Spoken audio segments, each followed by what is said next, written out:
So anytime you go to put this unit into diagnostics, if it's awake, we need to put it back to sleep. So rotate the cycles to turn the unit back off to put it back to sleep. Then we're going to go to rinse and spin. We're going to hold wash, temp, and cancel at the same time. Once our LEDs start chasing each other, then we're in diagnostics, and we're just going to use the knob to step through each of the diagnostic tests. So if I go one click clockwise, that's going to lock my lid, and it's going to energize my hot water valve. That's on my soak as well. Light soil, which is another turn clockwise, shuts off my hot valve, turns on my cold valve, and continues to fill. Lid is still locked. Colors, which is one more click clockwise, actually opens both my hot and cold valve. It's going to fill with both of my water valves until it gets enough water inside the tub that it can actually start to agitate. As you can hear, it's agitating right now. So I'm going to go ahead and go one more click clockwise. This is actually my out of balance switch test. To check this, we're going to be watching the close washer, the balance load, and our start pause indicator. If we hit the out of balance switch twice, which I'm just going to pull the tub forward twice within 10 seconds, you see how those light up? That lets us know that the control did see that impact switch being hit. That's how you check the out of balance switch on the heavy soil. I'm going to go ahead and go to bulky. That's going to start my drain pump operating. Now you can just sit here and let the drain pump run out until it's empty. I generally go ahead and move to normal, which is going to continue with the draining until it senses that all the water is drained out. From there, it's going to automatically go into a high-speed spin. It's ramping up right now. It should kick my drain pump off here in just a sec.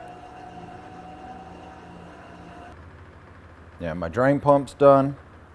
So I'm going to jump from normal to quick wash. There's a test on activewear where it brings water back into the unit. I'm not overly concerned about that. Delicates is just a dormant test. There's nothing there either. So I'm going to go from normal to quick wash. Now, quick wash is going to give me any of the last stored error codes on my unit. So right here, it's actually giving me the last stored error code on this unit. Now, I forced this error code on this unit. I disconnected my wash motor, but so that you guys can understand how to read this error code, what we're doing is we're counting the blinking lights. You always start with red.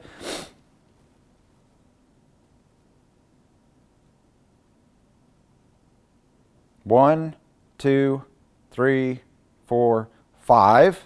That's going to be the first part of our error code, and then one green. So 5 red, 1 green, 51. If you look at your tech sheet, a 51 is actually a motor track error, I do believe. The control board's not even sensing the motor, which makes sense because I actually had the motor unplugged. All right, so to clear the error codes, while we're on the quick wash test, we're going to hold the wash, temp, and cancel.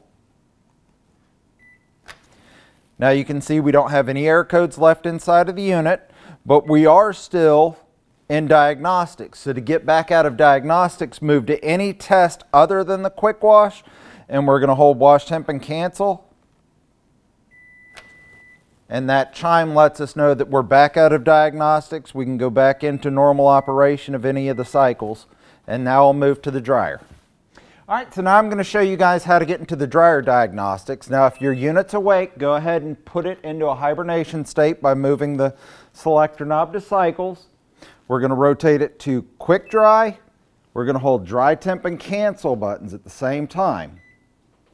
Once we get the LED chasing itself, we know we're in diagnostics. Now, this test is a little bit different another way from the washer test. To activate these tests, we're going to hit the start button. So, once we go from quick dry, which is our LED test, we're going to go to delicates. This is our motor operation only. If you want to activate the heater, depending on if it's an electric unit or if it's a gas unit. The electric unit, it's going to be active wear. The gas unit's going to be normal. Obviously ours shuts off because this is an electric unit. The only other test that we can use is if we go all the way around to the 15-minute cycle. That's to retrieve our error codes. And we're going to count the blinking light just like we did for the washer test. So if you're paying attention, you always start with red.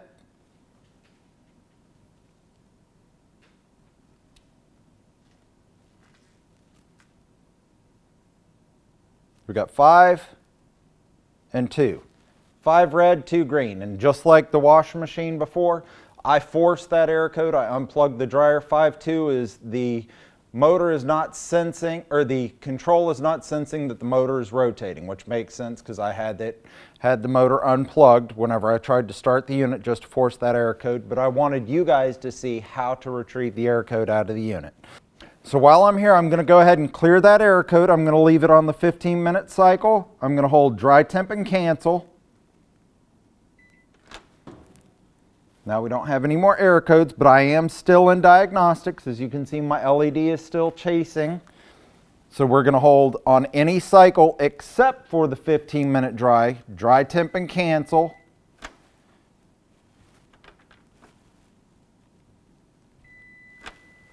And that long beep lets us know we're back out of diagnostics. I can now set it anywhere I want and run the unit.